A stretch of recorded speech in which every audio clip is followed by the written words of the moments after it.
நண்பர்கள் அனைவருக்கும் என்னுடைய அன்பான வணக்கங்கள். ஜூன் மாத ராசி பலன் 2025. ஜூன் மாதத்தில் சில முக்கிய கிரக பயிற்சிகள் நடக்க உள்ளன. கிரகங்களின் மாற்றம், சேர்க்கை மற்றும் பார்வை பலன் காரணமாக சில ராசிகளுக்கு சூழ்நிலைகள் அதிர்ஷ்டமானதாக மாறும். அந்த விதத்தில் சில குறிப்பிட்ட ராசியை சேர்ந்தவர்கள் வாழ்க்கையில் முன்னேற்றமும் திடீர் லாபம் கிடைக்க உள்ளது.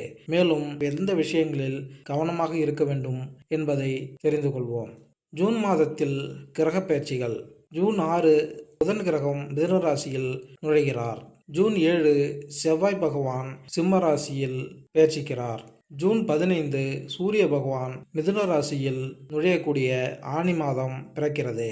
ஜூன் 22 புதன் பகவான் கடக ராசிக்கு பெயர்ச்சியாகிறார். ஜூன் 29 சுக்கிர பகவான் ரிஷப ராசியில் நுழைகிறார். ஜூன் மாதத்தில் நடக்கக்கூடிய கிரக பயிற்சிகளால் சில ராசிகளுக்கு வாய்ப்புகளும் அதன் மூலம் நிதி ஆதாயங்களும் அதிகரிக்க உள்ளன.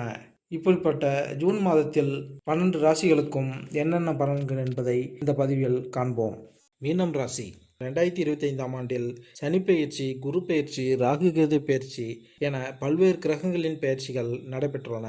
இந்த 3 கிரகங்களின் பெயர்ச்சியால் ஜூன் மாதத்தில் மீனராசிக்காரர்களுக்கு கிடைக்கும் பலன்கள், கவனமாக இருக்க வேண்டிய விஷயங்கள் குறித்து இந்த பதிவில் காணலாம். ஜூன் மாதத்தை பொறுத்தவரை 29ஆம் தேதி மேசத்தில் உள்ள சுக்கிர பகவான் ரிஷபராசிக்குள் பெயர்ச்சியாகிறார். ஆனால் ஆனி 15ஆம் தேதி சூரியன் ரிஷபத்தில் இருந்து மிதுன ராசிக்குள் பெயர்ச்சியாகிறார். அங்கு ஏற்கனவே குரு மற்றும் புதன் பகவான் உள்ளனர். புதன் பகவான் 22ஆம் தேதி கடகராசிக்கு பெயர்ச்சியாகிறார். கேது பகவான் சிம்ம ராசியிலும், ராகு பகவான் கும்பராசியிலும், சனி பகவான் மீனராசியிலும் உள்ளனர். ஜூன் 7ஆம் தேதி ஏகாதசி, 8 மற்றும் 23 தேதிகளில் பிரதோஷம் வருகிறது. 25ஆம் தேதி அமாவாசை வருகிறது.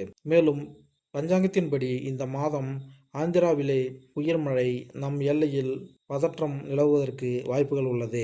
இந்த மாதம் மீனராசியினருக்கு எப்படி இருக்கும் என்பதை இந்த பதிவில் காணலாம். மீனராசிக்காரர்கள் வாழ்க்கையில் மிகுந்த கஷ்டங்களை சந்தித்து வந்து கொண்டிருப்பீர்கள். குரு பகவான் தற்போது 4ஆம் இடத்திற்கு பெயர்ச்சிப்பதால் ஆறுதலான காலகட்டமாக இருக்கும். 12ஆம் இடத்தை குரு பார்ப்பதால் புதிய வேலை தேடுபவர்களுக்கு நல்ல வேலை கிடைக்கும். 10ஆம் இடத்தை குரு பகவான் பார்ப்பதால் தொழிலில் உங்களை கட்டாயமாக காப்பாற்றுவார். என்ன சோதனைகள் வந்தாலும் கவலைப்பட தேவையில்லை. சனிக்கிழமை தோறும் 1.5 மணி நேரம் 6 முதல் 7 மணி வரை மௌனமாக இருப்பது அற்புதமான பலன்களை தரும். பேசினால்தான் உங்களுக்கு பிரச்சனையே. சிலருக்கு கால்கள் மற்றும் கைகளில் பிரச்சனைகள் ஏற்படுவதற்கான வாய்ப்புகள் உள்ளது. வண்டி வாகனங்களில் செல்லும் போது மிகுந்த கவனமாக இருப்பது நன்மை பயக்கும். குடும்ப வாழ்க்கை. மீனராசிக்காரர்களுக்கு 7.5 சனி நடந்து கொண்டிருப்பதால் குடும்பத்துக்குள் பிரச்சனைகள் இருந்து கொண்டே இருக்கும். சனி பகவான் 7ஆம் இடத்தை பார்ப்பதால் பிரிவு பிரச்சனைகள் இருக்கும். ஆனால் இந்த மாதத்தில் 4வது இடத்தில் இருக்கும் குரு உங்களை கட்டாயமாக காப்பாற்றுவார். 2ஆம் இடத்தில் இருக்கும் சுக்கிரன் அருளால் அனுசரித்து போவீர்கள். உங்களுடைய வாழ்க்கை துணைக்கு நல்ல வேலை, சம்பள உயர்வு கிடைக்கும். மாணவர்கள். 9ஆம் வகுப்பு வரை படிக்கும் மாணவர்களுக்கு கல்வியில் நல்ல வளர்ச்சி உண்டு. 10, 11, 12ஆம் வகுப்பு படிக்கும் மாணவர்கள் நல்ல மதிப்பெண்கள் பெற்று ஆசிரியர்களிடம் பாராட்டை பெறுவீர்கள். கல்லூரி படிக்கும் மாணவர்களுக்கு 8ஆம் தேதி வரை சீட்டு கிடைக்கும் பிரச்சனை, படிப்பில் திண்டாட்டம் இருக்கும். அதற்கு பிறகு கல்வியில் உங்களுக்கு அனைத்து விஷயங்களிலும் ஏற்றம் உண்டாகும். ப்ரொஃபஷனல் கோர்ஸ் படிக்கும் மாணவர்கள் தான் உண்டு தன் வேலை உண்டு என்று இருப்பது நல்லது. சிக்கலில் மாட்டிக்கொள்ள கூடாது. மருத்துவத்துறையில் படிக்கும் யோகம் நிறைய பேருக்கு உண்டாகும். பெண்கள். 2ஆம் இடத்தில் இருக்கும் 2ஆம் இடத்தில் சுக்கிரன் இருப்பதால் அதிர்ஷ்டமான நேரமாக இருக்கும். உங்களுடைய ஒத்துழைப்பு குடும்பத்தில் இருக்கும். மனைவிமார்களுக்கு சாதகமான காலகட்டமாக இருக்கும். குடும்பத்தில் என்னதான் பிரச்சனைகள் இருந்தாலும் இந்த மாதம் ஆறுதல் தரும் மாதமாக இருக்கும். தொழில் வியாபாரம்.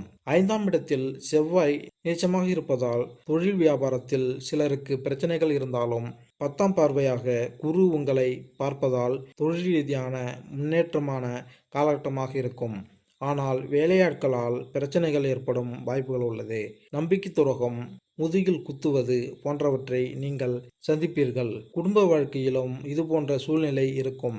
ஆனால் தொழிலில் நல்ல முறையில் முன்னேறும் வாய்ப்புகள் பிற்பாதியில் கூடி வரும். நிதி 12ஆம் இடத்தில் ராகு இருப்பதால் பொருளாதாரத்தில் மிக பெரும் முன்னேற்றம் அடைய வேண்டும் என்ற எண்ணம் தோன்றும்.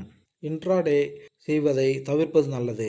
அடுத்தவர்கள் ஆலோசனையை கேட்டு முதலீடு செய்வதை தவிர்ப்பது நல்லது. நீங்களாகவே அறிந்து புரிந்து செய்யும் முதலீடுகளால் லாபத்தை காண்பீர்கள். பணவரவு திருப்திகரமாக இருக்கும். ஆரோக்கியம் மீனராசிக்காரர்களுக்கு பலருக்கு ஆரோக்கியம் தொடர்பான பிரச்சனைகள் இருக்கும். மன அழுத்தம், கர்ப்பப்பை பிரச்சனை, மனநல பாதிப்பு, மரண பயம் போன்ற பிரச்சனைகள் இருக்கும். வேலையில் நிறைய அழுத்தம் இருக்கும். இந்த காலகட்டத்தில் நீங்கள் முருகப்பெருமான், ஆஞ்சநேயரை வழிபடுவது அற்புதமான பலன்களை கொடுக்கும். பரிகாரம்: உங்கள் ராசிக்கு அதிபதியான குரு பகவானின் பீச்சு மந்திரத்தை நீங்கள் தவறாமல் ஜபிக்க வேண்டும். குங்கும காளியை தரிசனம் செய்வது, எலுமிச்சை மாலை சாற்றுவது நற்பலன்களை தரும். மதுரை மீனாட்சி அம்மனை புதன்கிழமைகளில் வழிபடுவது அற்புதமான முன்னேற்றத்தையும் படிப்பில் வளர்ச்சியை ஏற்படுத்தும். பசுமாடுகளுக்கு பழம், அகத்திக்கீரை கொடுப்பது கூடுதல் நற்பலனை கொடுக்கும். மேலும் இந்த பதிவு உங்களுக்கு பிடித்திருந்தால் லைக் பண்ணுங்கள், கமெண்ட் பண்ணுங்கள், மறக்காமல் சப்ஸ்கிரைப் பண்ணுங்கள். நன்றி, வணக்கம்.